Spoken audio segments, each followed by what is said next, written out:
very glad to be here. I'm very proud to be part of the Socialist Register launch because I have so much respect for that journal and for the people who, year in and year out, do the work that makes it possible for us to have this sort of foundational journal for the left. So I'm honored. Sometimes they invite me to write an essay every once in a while. And I'll have a little bit to say about the essay I have in this issue. But what I really want to talk about is what is the love of my life now, Occupy. I want to try to explain why Occupy is becoming one of those great national movements that has changed American history and has also affected Canadian history. In order to understand that, it occupies a lot of traction in the American press now. Everybody knows about it. A lot of people kind of moved by Occupy slogans. A lot of people are sympathetic to it. But amazingly, very, very few people can locate Occupy in American history. And that's what I want to try to do. Maybe I'll have something to say about the future, but about the future, don't you always think, who knows? So let me say something about why I think Occupy belongs in a serious history of the United States and probably of Canada, although I know better than to tell you your history. In the United States, everybody learns a lot of American political history. You first learn the story of how America or the United States got to be so great when you go to grade school. You learn it in the 3rd or 4th grade. It has, Pilgrims and Thanksgiving and things like that, covered wagons. And then you learn it again later in grade school. And then you learn it in high school again. Then you learn it in college. And if you're precocious, you remember the order of U.S. presidents, beginning with George Washington. You can rattle them off. If you're very precocious, you can do that even with the vice presidents.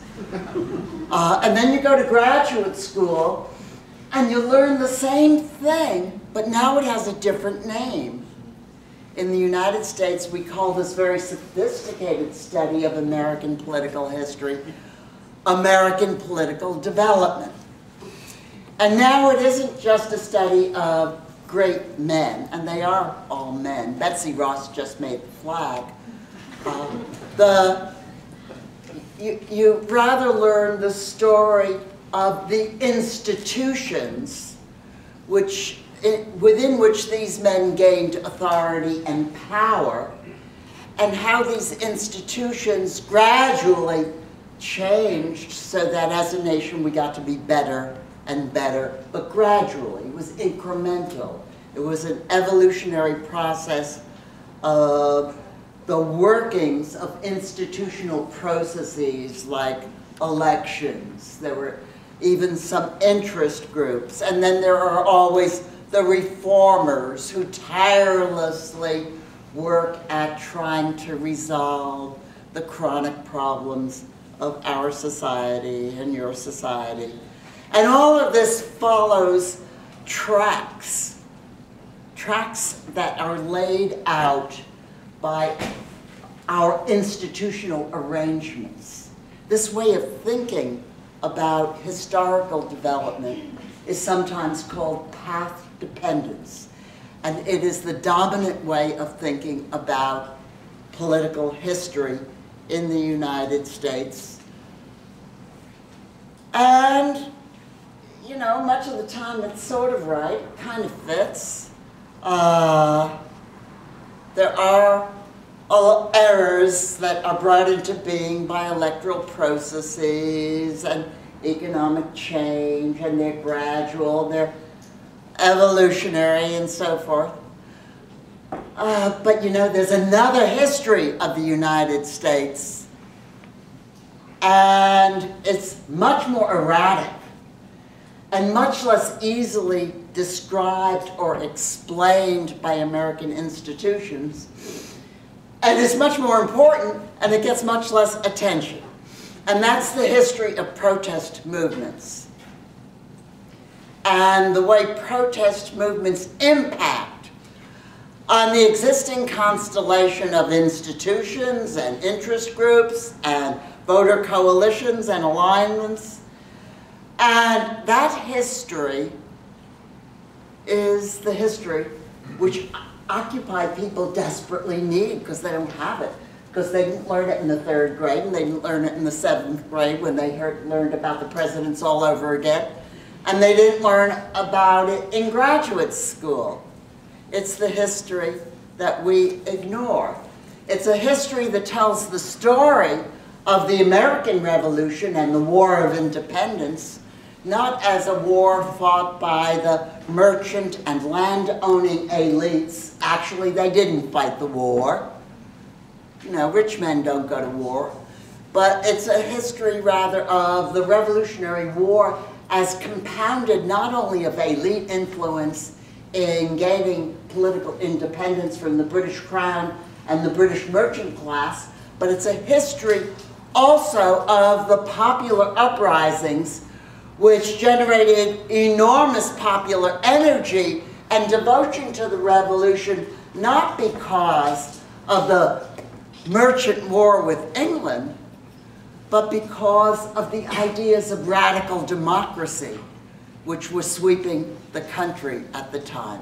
And if you pay attention to the philosophy of radical democracy that animated the dirt farmers and the artisans and the laborers, that doctrine was really a little like Occupy. They believed government should never be far from where they were, and that they should be able to watch what it did. There should only be a legislature.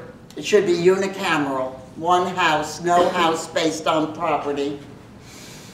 And they believed also that they should be able to unelect these characters every year.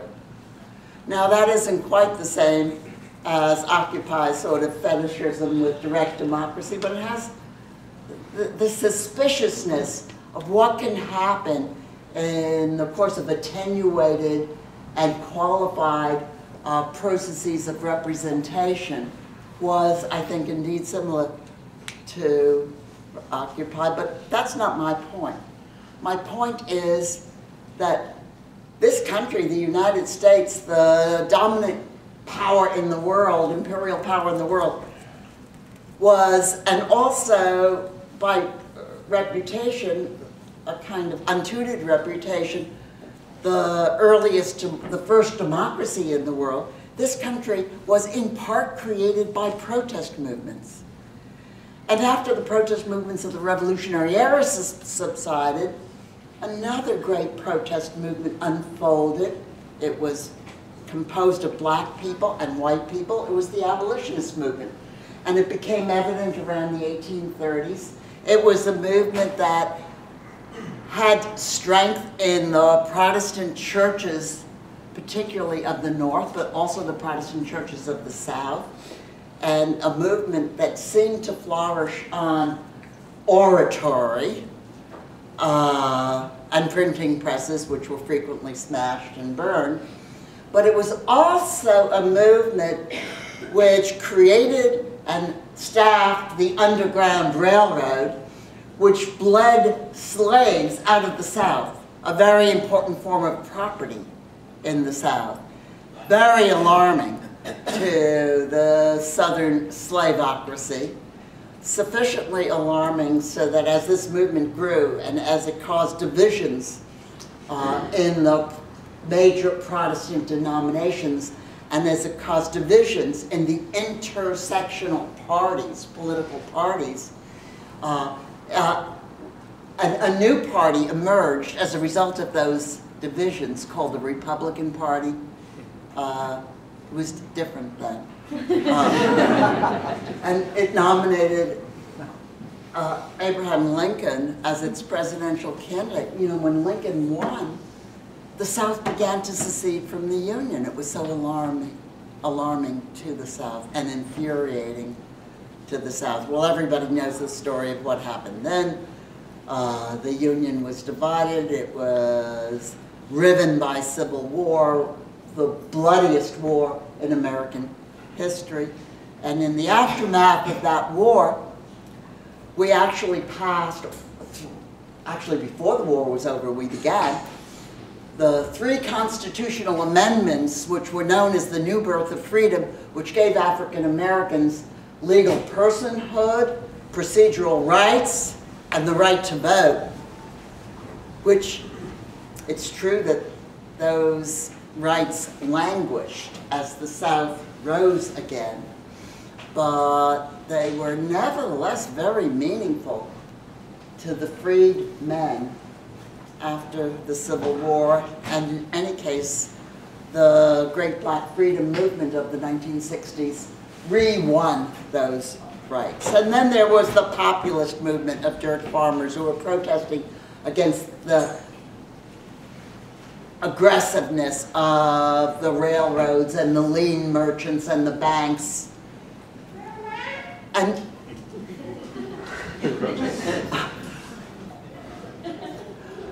the populist movement actually never won anything while it was alive, but some of its issues were reflected in the reforms of the Progressive Era and the reforms of the New Deal.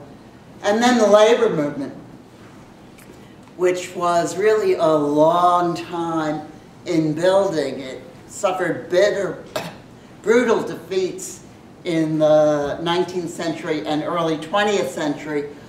But then in the 1930s, when the labor movement gained a degree of protection from electoral politics, from the shift in national electoral politics, which brought a kind of realigned Democratic Party to power, a party that depended on working class votes.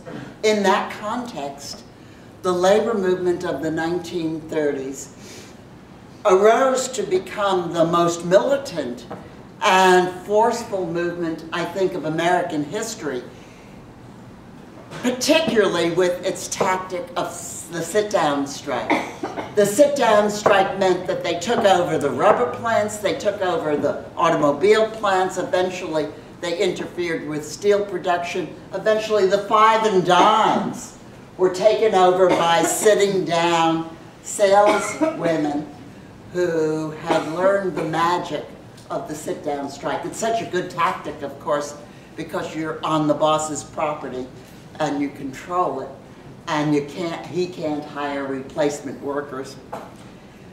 And then came the civil rights movement, which was the Great Black Freedom Movement. It finally dismantled Southern apartheid, the anti-war movement. These were great achievements, and they were achievements which changed American history. In every instance, the building blocks of democracy, electoral representative democracy in the Revolutionary Era, to the incredible achievements of the Black Freedom Movement in the lifetime of some of us, me at least. Well, always, in every instance, great achievements, and in every instance, rollbacks, reversals. The movement subsides.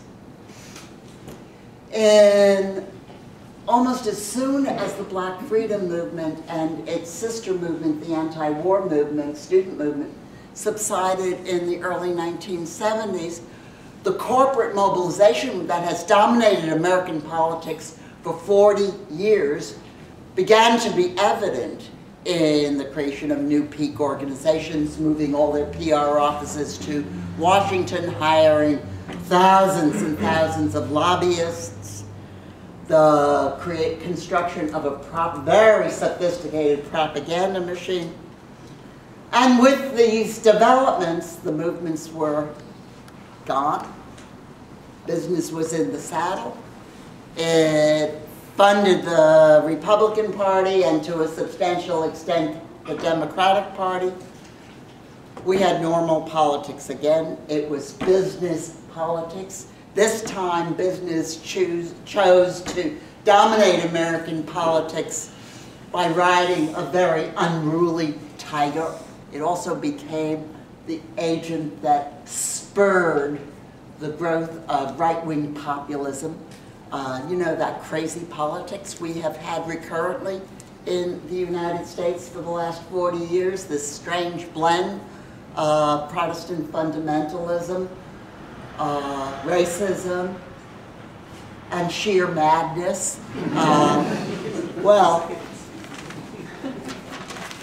so this has been going on for 40, the movement subsided, the movement's made changes. We got rid of the Jim Crow system in the United States. Race relations had indeed improved. Gender relations had indeed improved. The movement subsided and business unrolls a new campaign. And the consequence is that many of the reforms of both the New Deal and the Great Society era are rolled back.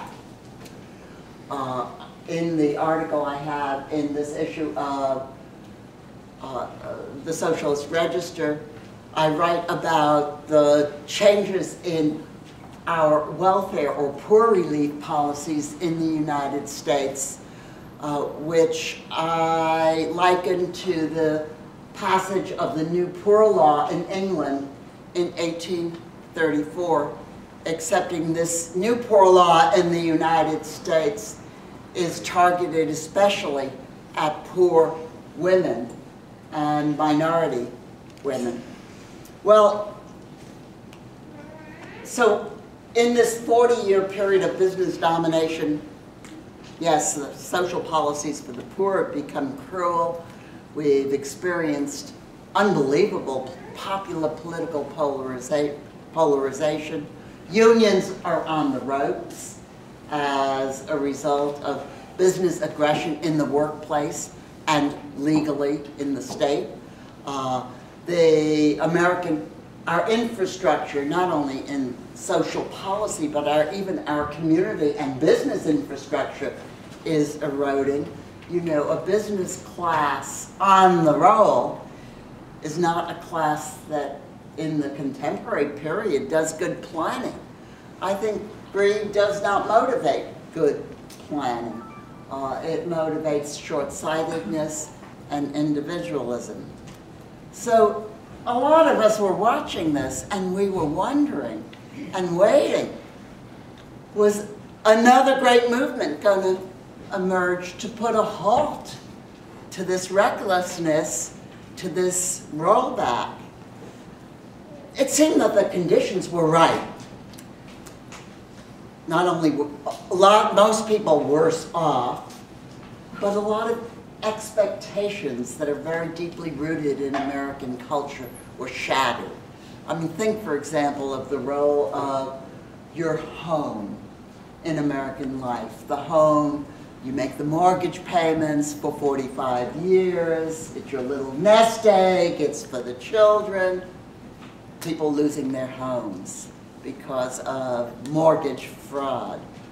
Or think about the way Americans and Canadians put their faith in education as a way of getting ahead.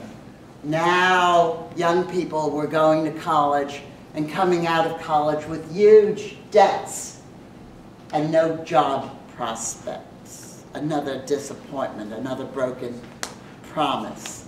And at the same time as these disappointed expectations were unfurling, we heard more and more and more about the shenanigans of the financial class. We heard more and more about the illegalities of the robo-signers in the mortgage industry, the securitization of these mortgages, and also of student loan. loans. And then came 2008. Actually, still a wonderful election in American history. I can still get sentimental thinking about election night and, you know, going down into the street. I live not too far from Harlem, and everybody's hugging each other. Well, the thing about 2008 is who controls the state is of some importance when you think about protest movements, because protest movements are unruly. They're defiant. They break rules. And when movements do that, you have to worry about the militia, the National Guard, the police, and so forth. So who controls the state is important. We thought Obama controlled the state, maybe. And that was a kind of protective cover for protest movements. But it didn't happen. It's almost as though Barack Obama had taken office at the same time in the economic cycle as Herbert Hoover instead of FDR. You know, Herbert Hoover took office in 1929. So we waited. Oh, very, very tense. And then last fall came Occupy. And it was brilliant. And, you know, brilliant in a way you couldn't have predicted. I mean, who would have thought of, we are the 99%? I kept wanting to correct them in my mind. You know, it was more like 93% or something. Or Occupy Wall Street. You know, they weren't on Wall Street. They were 2 blocks north. And they were so smart. And everybody at first made fun of them. They said, where are their demands? You know, as if they should have a list of legislative proposals to put forward because somebody was going to look at them or something. And then everybody made, all the press, the mainstream media loved to make fun of their clothing and sometimes of the kitchens that were opened in the occupations. Although a few weeks after Occupy began in Zuccotti Park, when I saw that the New York Times food section actually featured the food station in Zuccotti Park, I thought, oh my God, we've made it. This is okay. Anyway, look, I'm too long, right? Yeah. Okay, just another minute and a half. Movements do 2 things. These great movements that I've been describing in American history. First, they communicate. They raise issues that are otherwise suppressed. The major parties don't want to raise them. But they raise them, and they do it by singing or dancing or wearing costumes or banners or by having the rhetorical genius of Occupy. But they do another thing. They don't just raise issues. They threaten to make the society ungovernable unless those issues are attended to. Movements are disruptive, and that is the stage at which Occupy has arrived. It has communicated its issues and done so brilliantly. Now the challenge is whether Occupy is going to succeed in putting real pressure on the banks by putting a halt to foreclosures, by putting a halt to the repayment of student debt. That's very iffy. It's very hard. But it is the stage at which the movement has arrived, and everything depends on how that stage of the movement unfolds. Thank you.